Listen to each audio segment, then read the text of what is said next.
এইটো ডক্টৰো নাই, কম্পাউণ্ডাৰ নাই, একোই নাই। এইটো বন্ধ আছে বহুত দিন ধৰি। কিমান দিন হ'ব?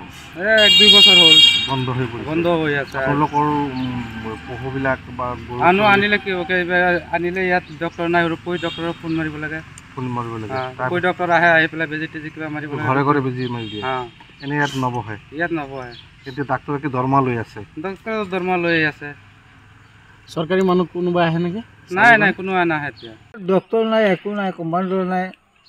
আৰু আমাৰ ৰাইজবিলাকে আহি গৰু বাছক লৈ আহি পেলাই ডক্টৰ নাপায়, গুচি যায়। আৰু আহি পেলাই আমাৰ ওচৰ মানুহৰ লগত সোধে ডক্টৰ আহেনে নাই। আমি কি ক'ম, নাহে বুলি কওঁ। কিমান দিন হ'ব এইটো? বছৰ 2 বছৰ? এই কিছুদিন আগতে এজন ডক্টৰ আহিছিলে, আহি পেলাই এই 2 মাহমান চালোঁ।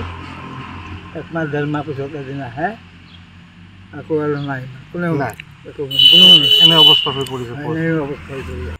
বন্ধ মানে ডক্টৰ নাই, অহা নাই। কিমান দিন দেখা নাই? 2 বছৰ ধৰি।